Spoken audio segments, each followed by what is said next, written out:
Welcome to the City Current Radio Show. I'm your host, Angel Bartolotta. Today, we're diving into the topic of mental health with the CEO of Speaking of Your Success, Michael Towers. Michael, thank you for joining us today. Thank you for having me. I am honored and grateful. Absolutely. Now, give our listeners an idea for your background and career. My dad was a licensed clinical social worker who was also a therapist at Taylor Manor Hospital in Ellicott City, Maryland. So I was always in awe of my father. To be able to, across the country, step into conversations with people who were hurting. And my dad had a heart for helping hurting people. So to be able to watch him do that, though I made so much money as a union stagehand in comparison to my friends at that age, and then as I became a video engineer and started to excel in the industry, I pursued my education in mental health and addiction counseling, got my degree in chemical dependency counseling, an associate's degree, and then I got a degree in psychology at Towson University, and then I got licensed as certified mental health and addictions counselor in California first, and then in Baltimore, Maryland. And once COVID hit, as you know, live entertainment went away completely. And March 20th of 2020 was my last day of work and entertainment until recently. But I made a quick transition into counseling. And honestly, it really, I knew, like I always say, that I didn't find counseling, counseling found me. God had given me gifts, and it really showed me over this last year and a half what he gave me gifts to do. And I've had the ability to, like my father, help a lot of hurting people. That's so cool. Now, with the world seemingly crumbling around us, mental health seems to be more important than ever. Talk about the importance of this topic, maybe either some statistics or what people can do to recognize it in themselves or others, and what they can do or how they can benefit from talking to someone about their behavioral health. Yeah, I think for me, growing up, my mom had me in therapy when I was in the third grade. You know, I want to be outside playing with my friends, and I'm in an office punching a pillow and talking about my feelings. I'm on Ritalin, and I didn't want to be there. I didn't want to do it. And on top of that, I'm getting made fun of and being bullied for it. I'm being called crazy. I'm being called a freak. And in the eighth grade, I denied all of that. I wasn't going to take medication anymore. I wasn't going to go see a therapist. And in the eighth grade, I was suspended 23 times. But at that time, I couldn't put together that my behavioral issues and my issues in school had anything to do with my mental health issues, not in the eighth grade. And so high school, I got to play sports in high school, and eventually played sports in college. And what happened was I had a different group of friends. And there's a lot to say for nurture versus nature, and to be around the right group of people, things stabilized a bit and I didn't get in as much trouble. So again, it was hard to tie those ends in. And for me, when I went to college and discovered the freedom that college allowed me, whether I could go to my 8 a.m. class or not, I didn't go to my 8 a.m. class. My mom wasn't screaming in my door telling me that I needed to go. And then on top of that, I could drink whenever I wanted to drink, and you add alcohol to that. I dropped out after 3 years. And when I went back to college, I quit drinking on November 13th of 1998. And so when I went back, I thought my number one problem, and I promise there's an answer to your question, I thought my number one problem was drinking. And when I went back to college, my number one focus was college, and my number one problem was my inability to focus. And I ended up taking 2 semesters and 2 full medical withdrawals, because it turned out my ADHD and my bipolar were making it impossible for me to focus and study and to do college. And I remember sitting outside the admin building with tears in my eyes, wondering what was wrong with me, that I thought I did what I needed to do to succeed, and I can't succeed, and I didn't know why. 67% of college students drop out because of undiagnosed or uncharacterized mental disorder. So the question is when you fail at something, to ask questions and to find out why.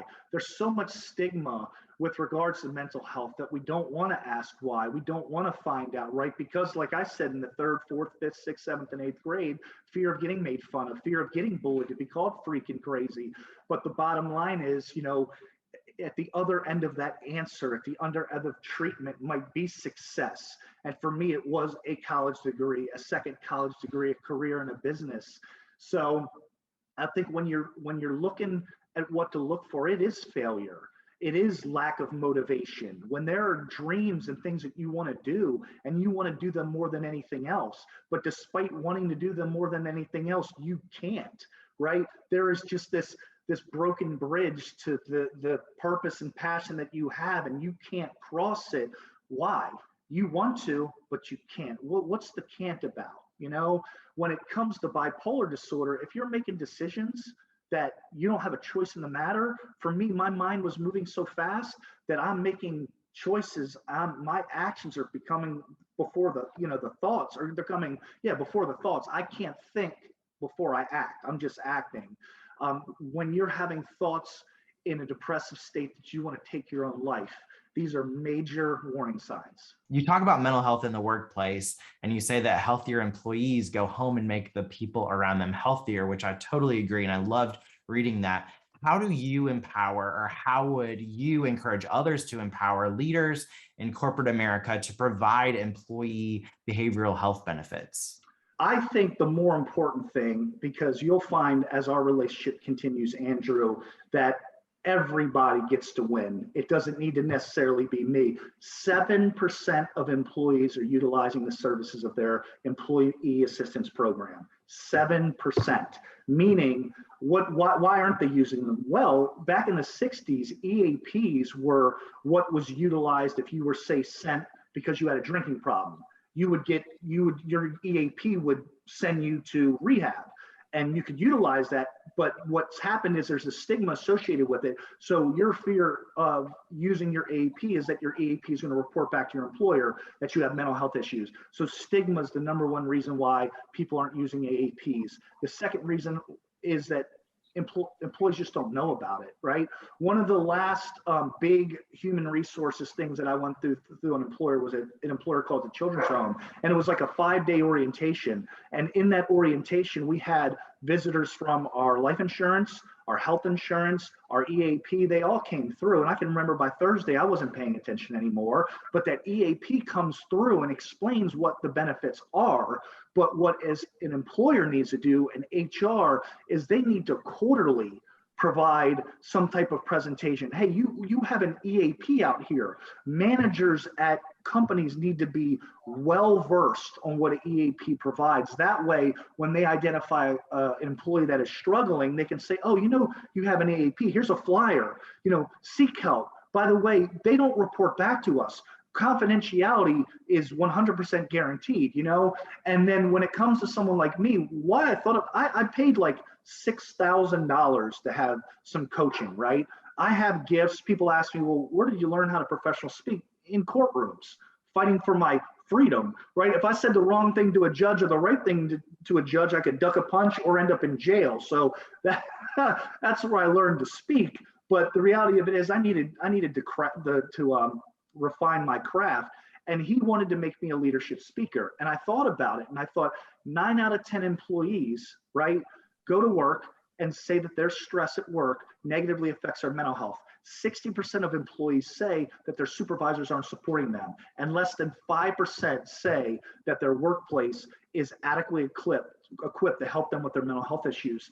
If that's the case, and like you said, people are leaving work and aren't well, and that's falling back on their significant others, their kids, then I can make the biggest impact in the workplace. I've developed and designed 3 signature programs that I absolutely love to do a couple of things: to tell you how to transform company culture, to build community and connection within the organization so that you find your best friend at work, so that you can have support groups, whether it's a Thursday night out with the group, just to build that kind of community, whether it's teaching leaders different principles. Like, if you're familiar with Carlos Rogers was a therapist who bridged that.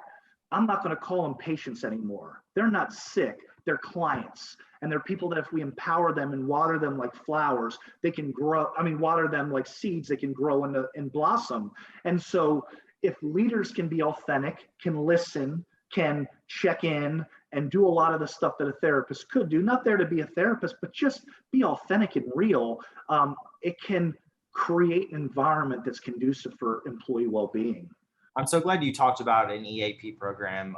At our work, we have monthly newsletters that come through our EAP program. And it's another touch point to say, we're here, we're here, we're here for you, and for the employer to remind us of the services that they provide for us. So I think, yes, we're reaching out to your EAP program. And I didn't understand the stigma around that from, sending them to rehab in the 60s and such. So I think that makes sense moving forward when you have a workforce that may think that the EAP program is going to basically tell on you to your employer.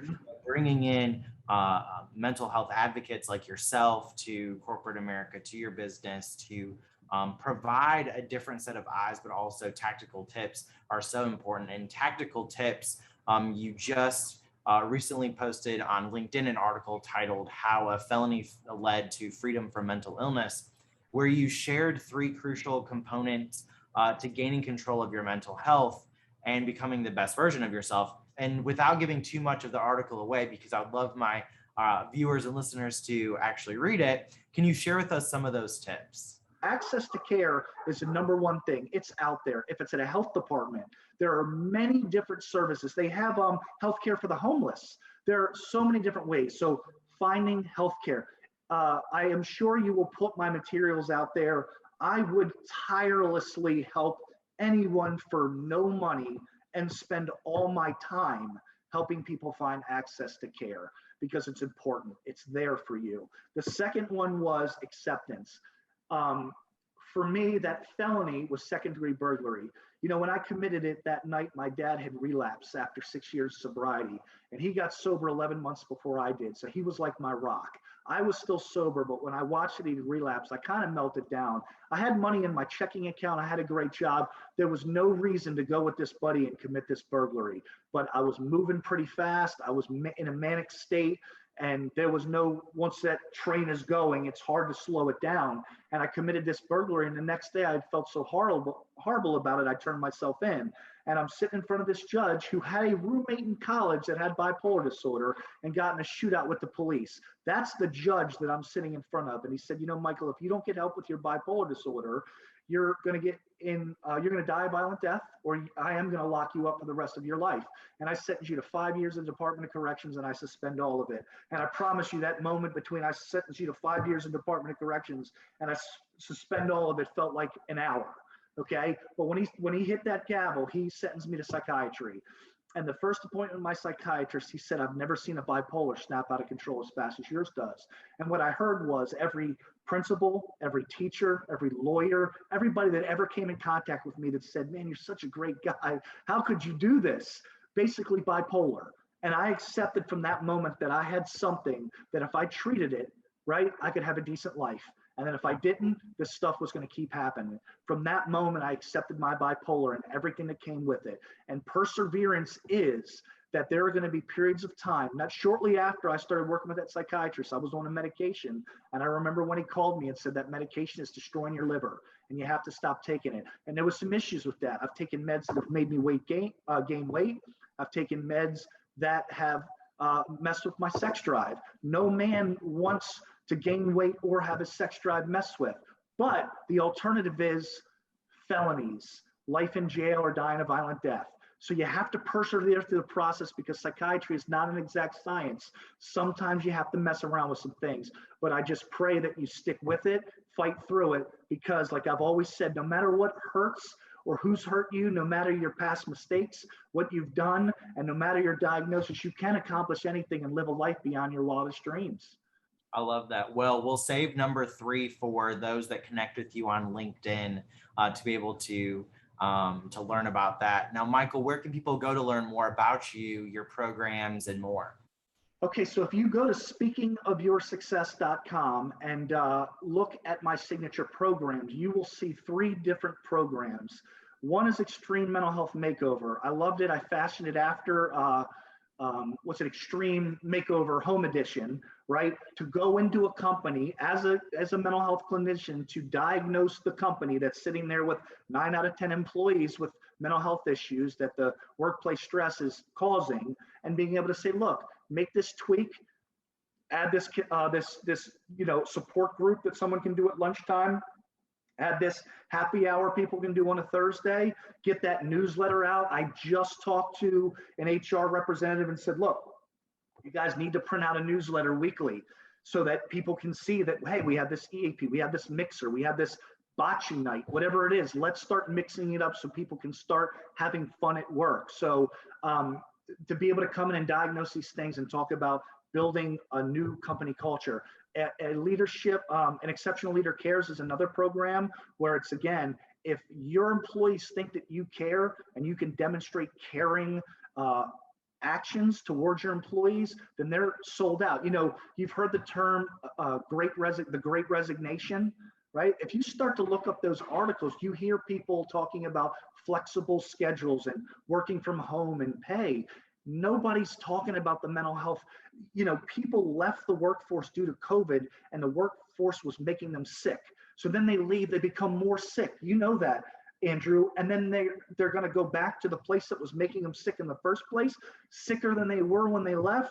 No, they're not going to a safe place. So we need to go into these places. And if leaders can embrace these people, can bring them in and love on them properly, then it's a safe space. And then a person-centered leadership was based on Carl Rogers, about being authentic and real leaders that listen, that show empathy. So those are my programs. And again, I did that because I want to talk to that kid in 1998 on that park bench, crying his eyes out, wanting to know what was wrong with him. But this allows me to help the employee, to help his family, and to help people in his community by making him better. Michael, thank you so much for coming on the City Current Radio Show. Thank you for your program. Thank you for cityCURRENT, and thank you, Andrew, for being you, brother.